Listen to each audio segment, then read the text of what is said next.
अस्सलाम वालेकुम। आज के लेक्चर में हम बहुत ही इंपॉर्टेंट टॉपिक डिस्कस कर रहे हैं, क्वांटम नंबर्स। क्वांटम नंबर्स किसको कहते हैं? The set of numbers which describe the state, position, energies of an electron.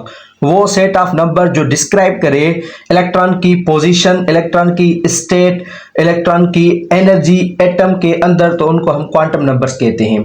वो सेट ऑफ नंबर जो हमको बताए कि इलेक्ट्रॉन जो है एटम के अंदर कौन सी पोजीशन पर है, उनकी एनर्जी कितनी है, उनकी कौन सी स्टेट है, तो उन नंबर्स को हम कहेंगे quantum numbers. Schrodinger's through his wave equation calculated mathematical integers which are called quantum numbers। मतलब शारोडिंगर ने अपनी वेव इक्वेशन में इसने कुछ इंटीजर्स जो है कैलकुलेट किए जिसको हम क्वांटम नंबर्स कहते हैं। तो क्वांटम नंबर्स हमारे पास 4 हैं। So number 1 principal quantum number. Principal quantum number को हम डेनोट करते हैं, शो करते हैं n से। ये पॉजिटिव वैल्यू होता है 1 2 3। Energy of an electrons depends on this quantum number. Electron की जो एनर्जी होती है एटम के अंदर वो डिपेंड करती है दिस क्वांटम नंबर, इस क्वांटम नंबर पर, प्रिंसिपल क्वांटम नंबर पर। Describe the size and energy of an electrons. ये जो क्वांटम नंबर है ये डिस्क्राइब करता है size and energy of electron, और इलेक्ट्रॉन की जो है एनर्जी भी बताता है और साइज भी बताता है। ठीक है। लार्जर एंड ग्रेटर डिस्टेंस, जितना एन का वैल्यू ज्यादा होगा उतना डिस्टेंस जो है बड़ा होगा। ठीक है। The maximum number of orbitals n square। Maximum number of orbitals atom के अंदर हम कैलकुलेट करते हैं n स्क्वायर फार्मूला की मदद से। The maximum number of electrons, maximum number of electrons को हम कैलकुलेट करते हैं 2n स्क्वायर की मदद से। ठीक है। तो यहां पर मैंने स्ट्रक्चर ड्रा किया है। तो ये एक एटम है, ये एटम के अंदर शेल्स हैं। ठीक है। हमारे पास जो है n equal to 1, n equal to 1 होगा तो के शेल होगा। ठीक है। तो n क्वांटम नंबर, यहां पर प्रिंसिपल क्वांटम नंबर क्या है? 1 तो के शेल। ठीक है। n equal to 2 L shell. ठीक है। n equal to 3 M shell. n equal to 4 तो एन शेल। ठीक है। तो ये हमारे पास एटम है। ठीक है। ये n1 n2 n3 n4 हमारे पास क्या है? क्वांटम नंबर्स है जो पॉजिटिव वैल्यू में होते हैं। कौन सा क्वांटम नंबर है? प्रिंसिपल क्वांटम नंबर्स हैं। ठीक है। K shell, L shell, M shell and N shell. तो ये प्रिंसिपल क्वांटम नंबर हमको साइज बताता है और एनर्जी इलेक्ट्रॉन की बताता है। जितना एन का वैल्यू जो है बढ़ता जाएगा उसके बढ़ने से जो है डिस्टेंस भी बढ़ता जाएगा। तो यहां पर मैंने लिखा है के शेल। के शेल के अंदर मैक्सिमम 2 इलेक्ट्रॉन्स होते हैं। एल शेल के अंदर मैक्सिमम 8 इलेक्ट्रॉन्स होते हैं। एम शेल के अंदर 18 इलेक्ट्रॉन्स होते हैं। एन शेल के अंदर 32 इलेक्ट्रॉन्स होते हैं। Number 2 azimuthal quantum number. Azimuthal quantum number को हम डिनोट करते हैं एल से, स्मॉल एल से। Determine the shape of orbital. ये अजीमुथल क्वांटम नंबर हमको ऑर्बिटल्स का शेप बताता है। वैल्यूज, इनका जो वैल्यूज है वो है 0 to n-1। इसका जो है वैल्यू स्टार्ट होता है 0 से n-1। n से हमेशा एक नंबर कम हो। ठीक है। जैसे कि n1 होगा तो l का वैल्यू जो है 0 होगा। n2 होगा तो l का वैल्यू जो है 1 होगा। n3 होगा, प्रिंसिपल क्वांटम नंबर 3 होगा तो क्या होगा? L का जो वैल्यू है 2 होगा। प्रिंसिपल क्वांटम नंबर 4 होगा तो L का जो वैल्यू है अजीमुथल क्वांटम नंबर वो 3 होगा। तो इस तरीके से n-1, so L equal to 0 1 2 3 वो n-1 होता है। ठीक है। ये याद रहे। Maximum number of orbitals azimuthal quantum number से हम जो है कैलकुलेट करते हैं 2l+1। Maximum number of electrons azimuthal quantum number से हम शो करते हैं, कैलकुलेट करते हैं 2l+1। ये इनका फार्मूला है। तो यहां पर जो है आप देख सकते हैं L का वैल्यू 0 1 2 3। सब शेल्स SPDF 0 होगा तो S। ठीक है। S सब शेल। अगर 1 होगा तो P सब शेल, अगर 2 होगा तो D सब शेल, अगर 3 होगा तो F सब शेल। ठीक है। शेप की बात करें तो S है। S जो ऑर्बिटल है ये स्फेरिकल होता है। इनका जो शेप है स्फेरिकल है। P ऑर्बिटल का डम बेल शेप होता है। D ऑर्बिटल का डबल डम बेल शेप होता है। और F जो ऑर्बिटल होता है वो कॉम्प्लेक्स होता है।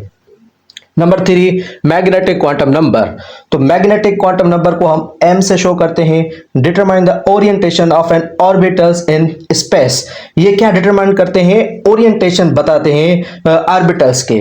ऑर्बिटल्स जो भी हैं एटम के अंदर। ठीक है। एटम के अंदर क्या होता है? ऑर्बिट के अंदर क्या होते हैं? ऑर्बिटल्स। और ऑर्बिटल की ओरिएंटेशन कौन सी है स्पेस में वो मैग्नेटिक क्वांटम नंबर बताते हैं।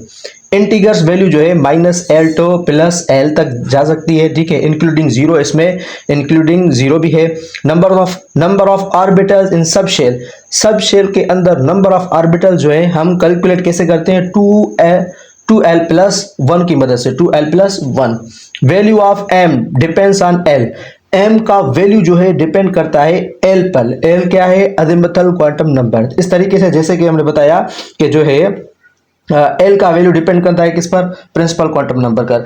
मैग्नेटिक क्वांटम नंबर का जो है वैल्यू किस पर डिपेंड करता है? अज़ीमुथल क्वांटम नंबर पर। तो इस तरीके से ये एक दूसरे पर डिपेंड भी करते हैं। यहां पर मैंने लिखा है, ये देखो, subshells s p d f 2l+1 orbitals में कितने कितने हैं? एस में 1 ऑर्बिटल है, पी में 3 है, डी में 5 है और एफ में 7 होते हैं। इसकी जो ओरिएंटेशन है वो है 1 जो है 1, ठीक है। इसमें ऑर्बिटल एक है तो 1। 3 की कैसे ओरिएंटेशन होगी? -1 0 +1, इस तरीके से। 5 की ओरिएंटेशन कैसे होगी? -2 1 -1 0 +1 +2 और 7 -3 -2 -1 0 +1 +2 +3। तो इस तरीके से SPDF ये सबशेल्स हैं, ये हमारे पास ऑर्बिटल्स हैं। 2l+ की मदद से हम कैलकुलेट करते हैं कि इन सबशेल्स के अंदर कितने कितने ऑर्बिटल्स होते हैं और इनकी ओरिएंटेशन क्या है। इस तरीके से इनकी ओरिएंटेशन होती है, ठीक है। स्पिन क्वांटम नंबर, तो स्पिन क्वांटम नंबर किसको कहते हैं? Spin quantum number denoted by S describe the spin off electrons. Electron की स्पिन को ये डिस्क्राइब करते हैं कि इलेक्ट्रॉन जो है किस डायरेक्शन में स्पिन करता है, वो क्लॉकवाइज है या एंटी क्लॉकवाइज है, ठीक है। टू वैल्यू, इसके वैल्यूज कितने होते हैं? 2 होते हैं। एक होता है +1/2 और दूसरा होता है -1/2। तो +1/2 क्या है? +1/2 जो है क्लॉकवाइज डायरेक्शन में, इसका मतलब है जो इलेक्ट्रॉन्स है वो मूव करेंगे क्लॉकवाइज डायरेक्शन में। और -1/2 इसका मतलब है कि जो इलेक्ट्रॉन्स है वो मूव करेंगे एंटी क्लॉकवाइज डायरेक्शन में, ठीक है। यहां पर मैंने एक और भी पॉइंट लिखी है, same orbitals 2 electrons can't spin quantum number. मतलब सेम ऑर्बिटल्स हैं, उसमें अंदर जो 2 इलेक्ट्रॉन्स है उनकी जो स्पिन क्वांटम नंबर है वो सेम नहीं होगी, ठीक है, वो सेम नहीं होगी। मतलब 2 इलेक्ट्रॉन जो है एक ही डायरेक्शन में मूव करेंगे, ऐसा नहीं होगा। कैसा होगा कि एक जो इलेक्ट्रॉन है वो मूव करेगा क्लॉकवाइज और दूसरा जो है मूव करेगा एंटी क्लॉकवाइज, मतलब अपोजिट डायरेक्शन में वो मूव करेंगे, ठीक है। तो ये स्पिन क्वांटम नंबर है जो हमको डायरेक्शन बताता है क्लॉकवाइज एंटी क्लॉकवाइज, ठीक है। यहां पर देखो ये स्ट्रक्चर मैंने बनाई है कि क्लॉकवाइज में क्या होगा? +1/2, मतलब इलेक्ट्रॉन जो है यहां पर मूव करेगा क्या? क्लॉकवाइज। और इसमें क्या है? एंटी क्लॉकवाइज मूव करेगा, क्योंकि ये -1/2 है तो इलेक्ट्रॉन जो है क्या करेगा? मूव करेगा अपोजिट डायरेक्शन में एंटी क्लॉकवाइज।